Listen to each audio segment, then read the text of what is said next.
Welcome to Voices of the Community, which explores critical issues facing Northern California communities. We introduce you to the voices of community thought leaders and change makers who are working on solutions that face our fellow individual community members, neighborhoods, cities, and our region. This is George Koster, your host. This episode is part of our series exploring COVID-19's impact on nonprofits and small businesses in the San Francisco Bay Area. Back in April of 2020, when we decided to create this ongoing series on COVID-19's impact, first on nonprofits and then on small businesses in the San Francisco Bay Area, we, like you, had no idea how long the pandemic would go on and what the health and economic impact would be in our community. Going into 2021, the pandemic is now killing more people, shutting down more nonprofits and small businesses, along with wiping out the livelihoods of families, neighborhoods, and communities. We will continue to shine a spotlight on the nonprofits and small businesses that make up the fabric of our community, along with the founders and staff who are struggling to deal with the impact of the COVID-19 pandemic on their operations, services, and sustainability until we can all get to the other side of the pandemic. Along the way, we will also share with you all the amazing solutions that our nonprofits, small businesses, foundations, and government leaders are working on to help us all get to the other side of the pandemic and come together to rebuild our communities with more economic, social, and environmental equality. Everyone you speak to will say, I was walking down the street and it was devastating. Half the storefronts were closed.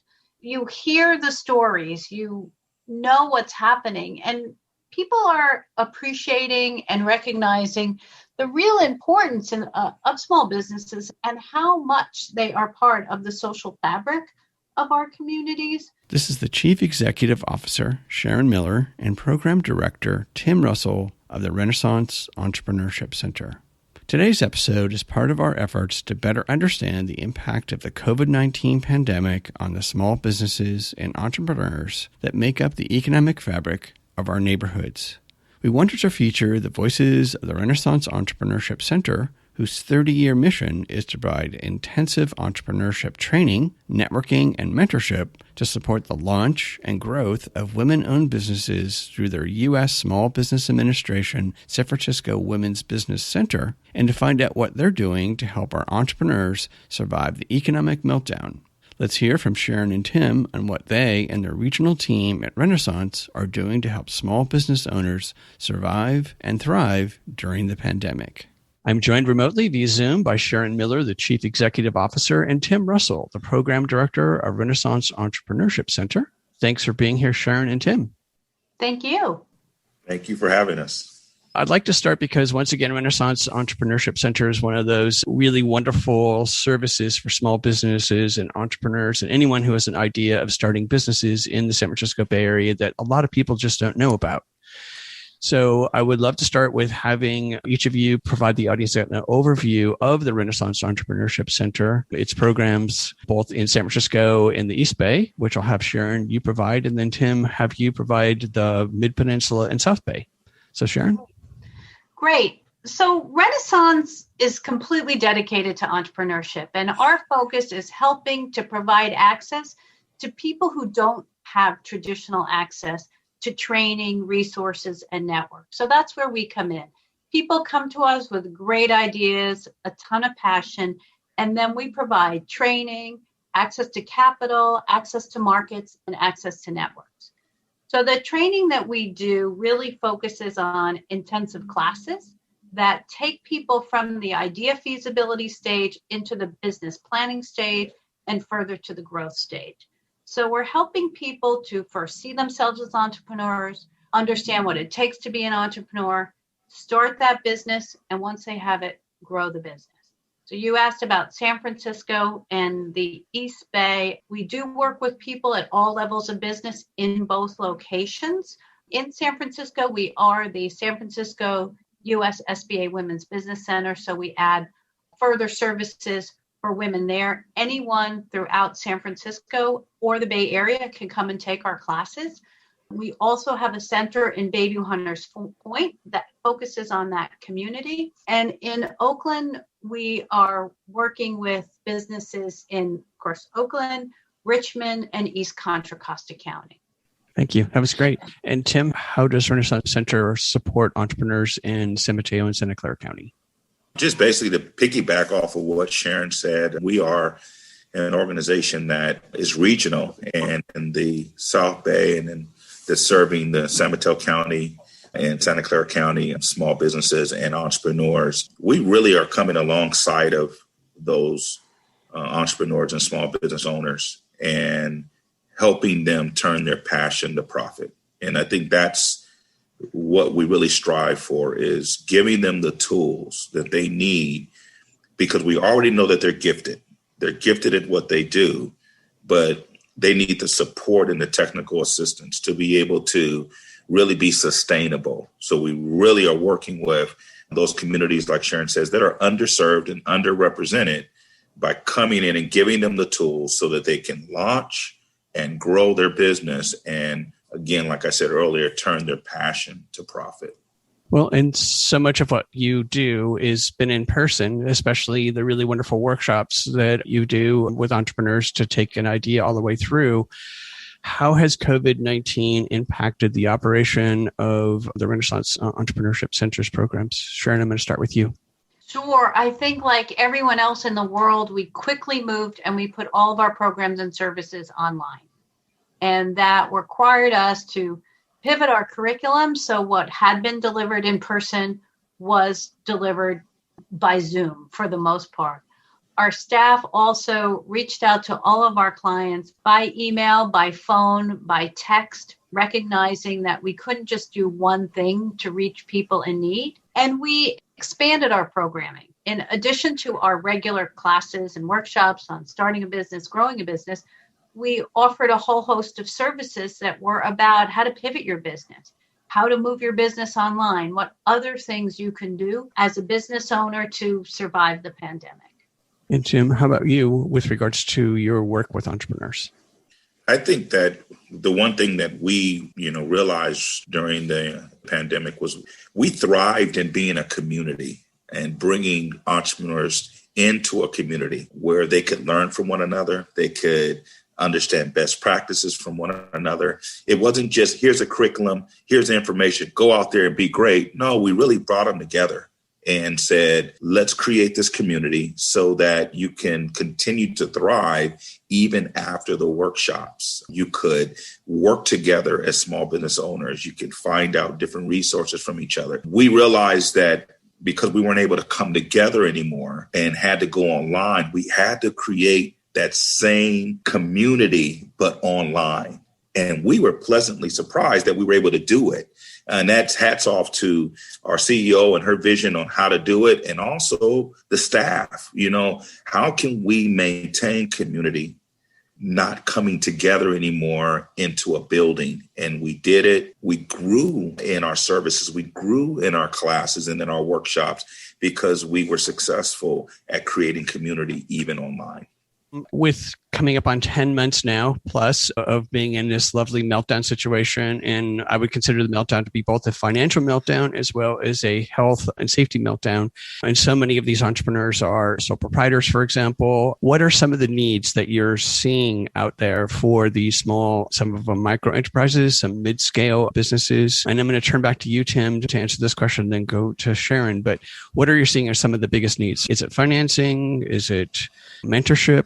I think at the onset of the pandemic, I had a conversation with Sharon and I said, hey, Sharon, they need funding. They need money like right now. They are losing their properties. They are losing their sales. We did a survey that I believe Sharon will just talk about a little bit deeper, where we realized from the entrepreneurs and the small businesses themselves that they had lost so much in revenue. They did not have the necessary tools in place to be able to pivot themselves the way they felt like they needed to. So we felt like the needs were funding at the top, technology a close second, if not a 1A.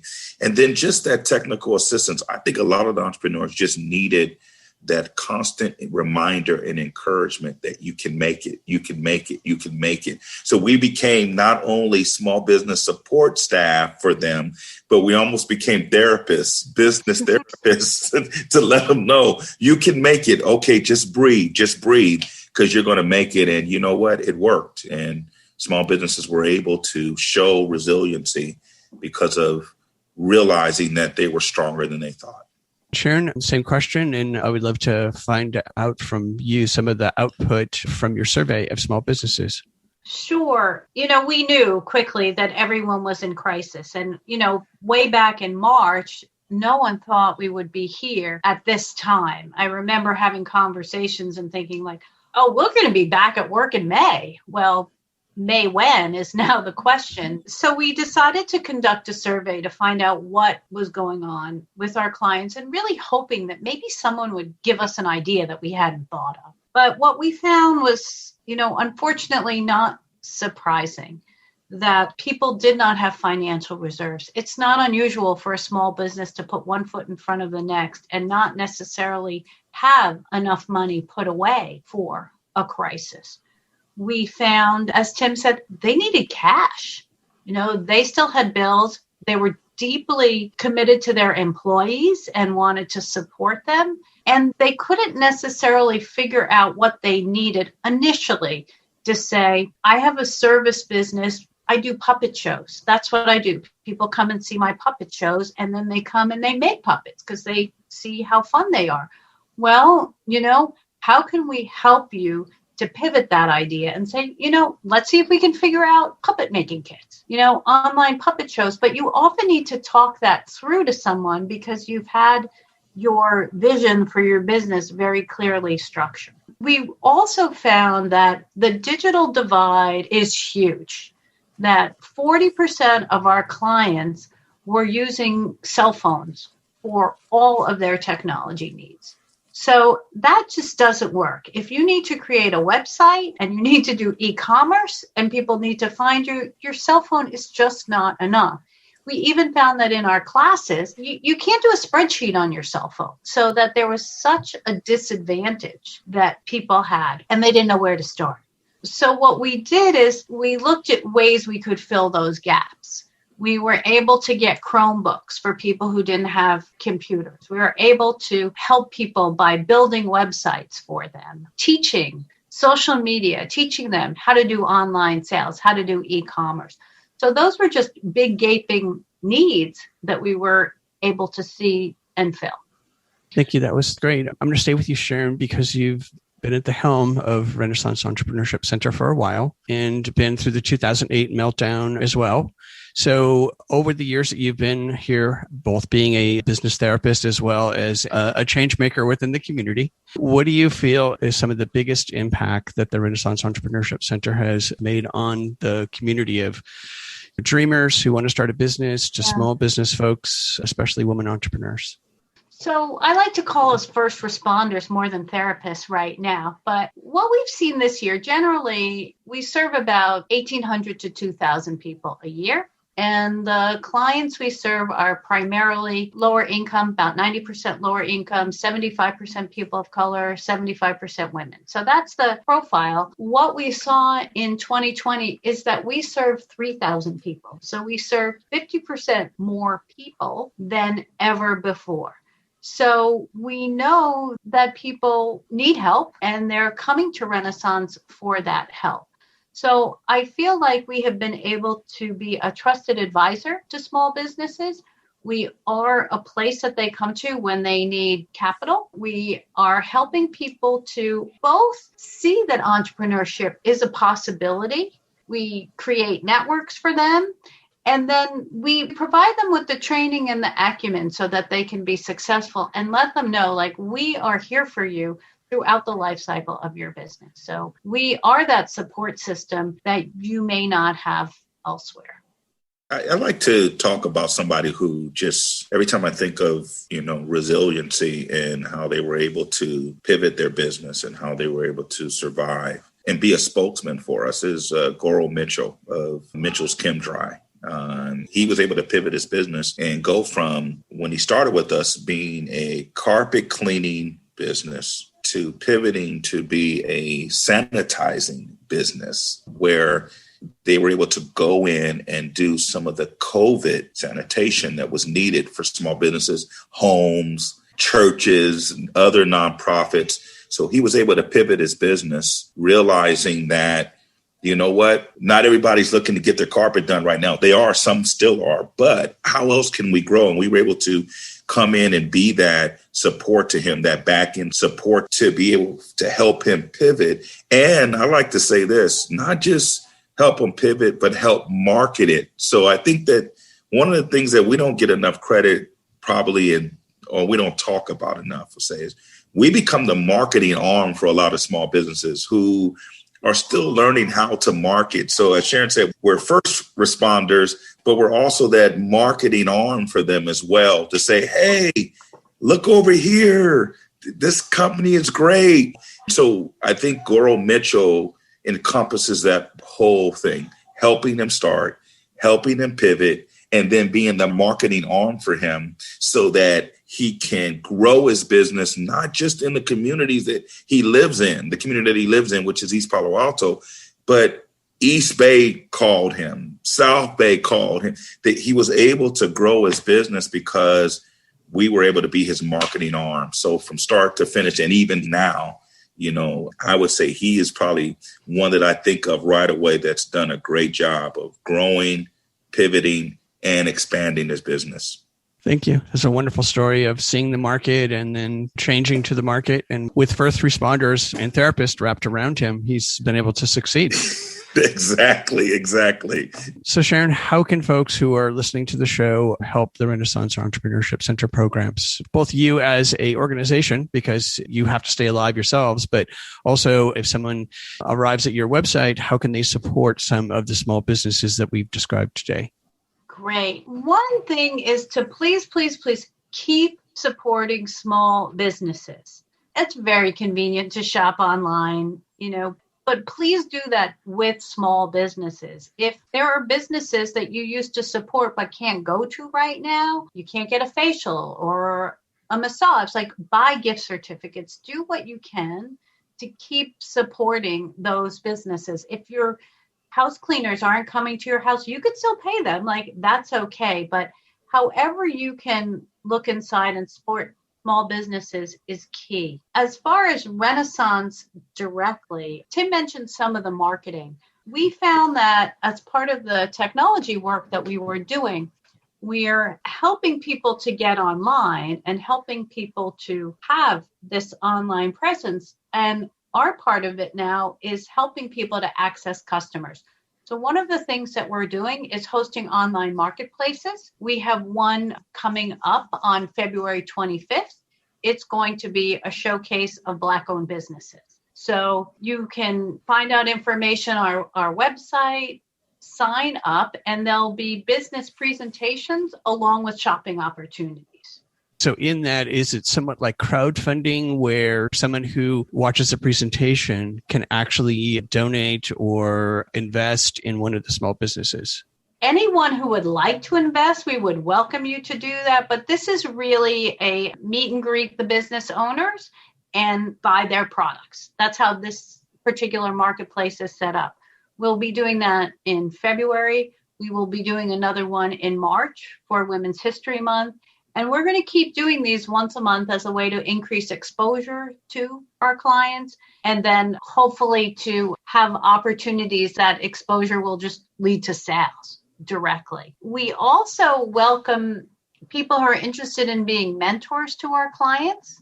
We, of course, ask that you have a certain business skill set that would be a good fit for our clients and make at least a 10-hour commitment to working with somebody.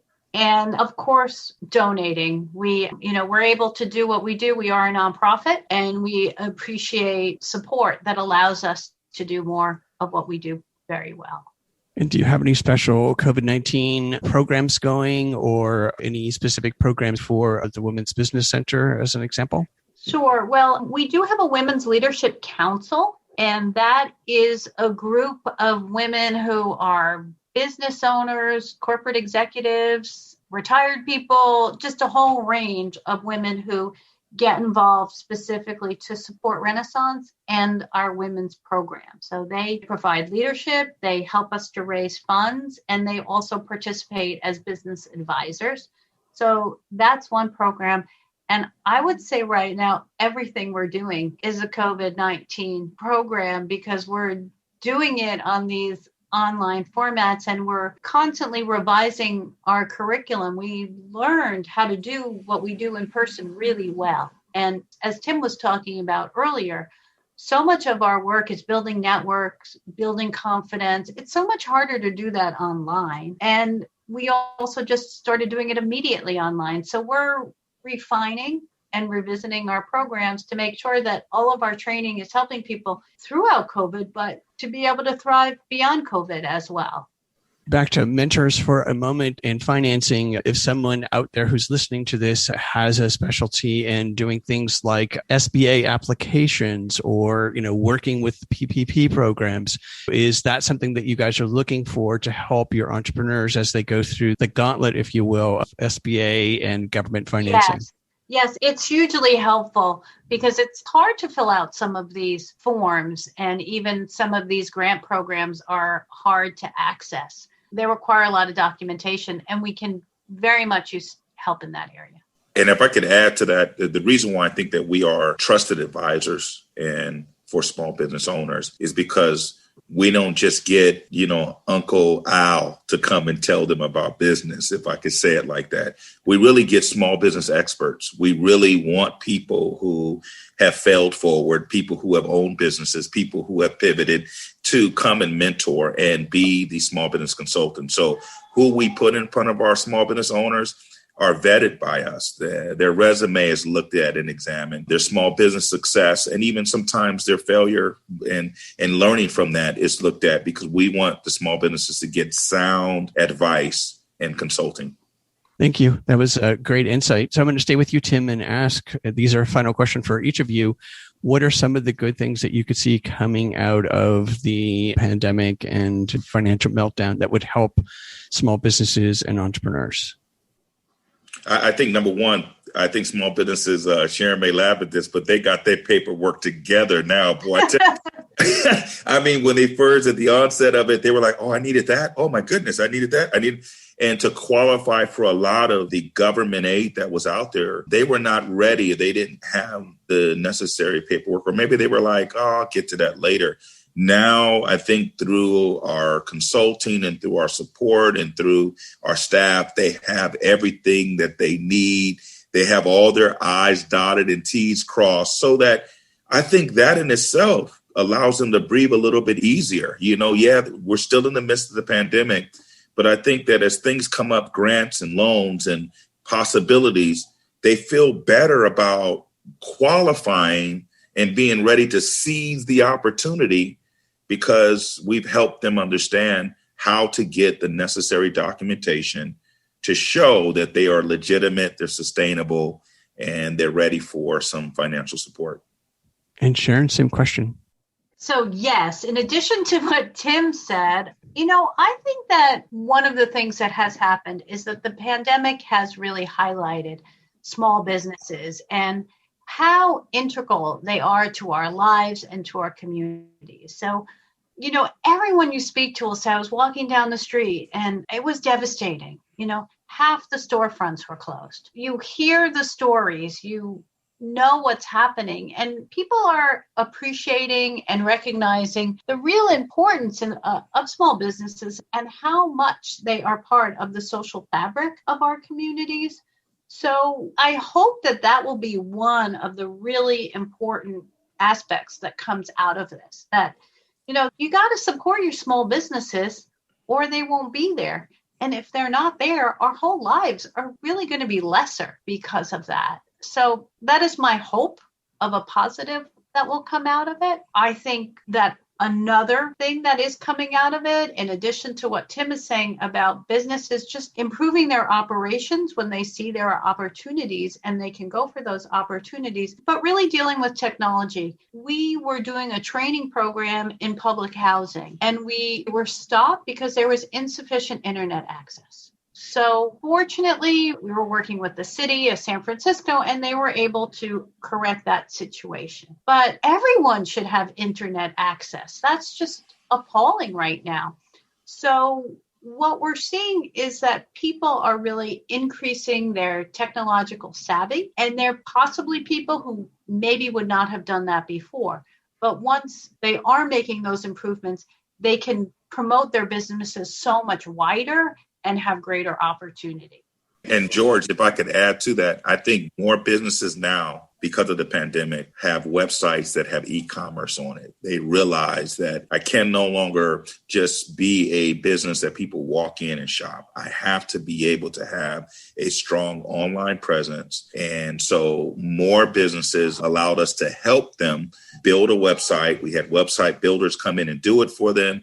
Professional photography taking place so that it wasn't just something off of their phone. So more businesses now have websites that have e-commerce so that they can make sure that they can continue to sell and grow their business even during the pandemic. Thank you. Those are all really, really wonderful. So once again, support small businesses. Let's break down the digital divide, because it's not only the small businesses, it's students, it's even consumers that are out there.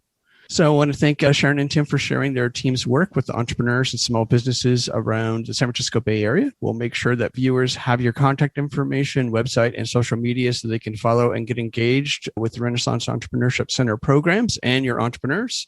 And please stay safe and healthy as we all work our way through this very crazy new normal. Thank you. That's it for this episode of Voices of the Community. You've been listening to the voices of Sharon Miller, the Chief Executive Officer, and Tim Russell, the Program Director of Renaissance Entrepreneurship Center. Renaissance served 3,084 clients in 2020, and as you heard from both Sharon and Tim, access to capital is one of the biggest issues facing small businesses. Renaissance worked with their clients to secure over $18 million in capital in 2020. To find out more about Renaissance Entrepreneurship Center's entrepreneurship training, networking, and mentorship programs, and to get engaged as a volunteer, mentor, advisor, and participant in the online marketplace events for their small businesses they work with, please go to rencenter.org. In the process of developing our episodes on small businesses, we have been searching for studies to tease out the data of COVID-19's impact on small businesses. We found a poll that was conducted by Lake Research Partners for Small Business Majority, which surveyed 500 small business owners nationwide with oversamples of 300 Black, 300 Latino, and 150 Asian American Pacific Islander entrepreneurs across the United States between November 10th to November 23rd, 2020. The poll found that 90% of small business owners nationwide agreed that the availability of capital for small businesses is a problem. Before the pandemic hit, more than 1 in 5, or 21%, of small businesses did not have a business banking relationship with a bank or a credit union.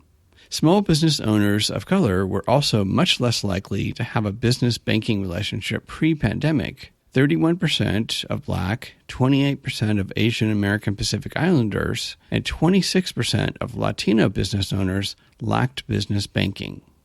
Overall, roughly 4 in 10 small business owners have not obtained any capital, like loans or lines of credit, from any lending institution or even from friends or family. 31% of Black and 38% of Latino small business owners had not sought out capital before the pandemic. Of those who applied for a PPP loan last year, nearly 6 in 10, or 57%, found it challenging to apply. Entering into a new year, more entrepreneurs of color report they may temporarily close their business in the next 3 months. That's 32% of Latino, 29% of Black, and 25% of Asian American Pacific Islander business owners compared to just 21% of white business owners. Nearly 1 in 4, or 22%, of owners of color may lay off employees permanently compared to just 14% of white business owners. The survey also reveals support for government policies that small business entrepreneurs say would help them stay in business until the economy recovers. More than 80% of small business owners support providing direct grant assistance to small businesses, and 76% support another round of PPP loan dispersal.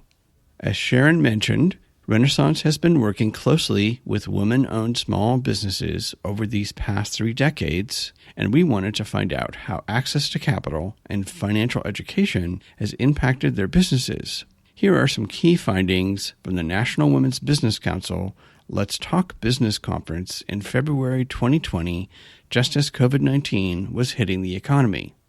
Women business owners are driving economic recovery post-natural disasters. Lack of financial literacy continues to impede women's entrepreneurial potential. Microlending is a critical capital access option for women-owned startups, and female founders need sponsors, not just mentors, to usher them toward opportunity. For more information about SBA programs and recommendations to prepare to apply for funding, please listen to our interview with Julie in episode 45 and best practices in applying for funding from Al in episode 46. To follow up Sharon's point about everyone having internet access, please listen to our interviews on what organizations are doing to solve the digital divide with Cami from Community Tech Network in episode 15 and Seth from Tech Exchange in episode 25. We hope that you enjoyed the insights, points of view, and personal stories from the voices of changemakers and their nonprofits and small businesses featured in this series. To find out more and get engaged with the nonprofits, small businesses, and staff members featured in the series, please go to my website, georgecoster.com, and click on Voices of the Community to find links to the extended versions of these interviews and to listen to the entire series. After listening to these stories, we hope that you will consider making a donation and volunteering to provide a hand up to your fellow community members. I want to thank my associate producer, Eric Estrada, and Casey Nance at Citron Studios, along with the wonderful crew at the San Francisco Public Press and KSFP. Voices of the Community is a member of Intersection for the Arts, which allows us to offer you a tax deduction for your contributions. Please go to georgecoster.com and click on the donate link to make a donation to help us provide future shows just like this one. While you're on our website, you can enjoy our archived past shows, which feature community voices working on solutions to critical issues facing Northern California communities. And you can sign up for our newsletter to find out more about future shows, as well as shows and events from the organizations that are included in our episodes. Take us along on your next COVID walk by subscribing to Voices of the Community on Apple Podcast, Spotify, and Google Podcast, or wherever you get your podcast. You can follow us on Twitter at George Coster, and we'd love to hear from you with feedback and show ideas, so send us an email to george@georgecoster.com. I'm George Coster in San Francisco, and thank you for listening.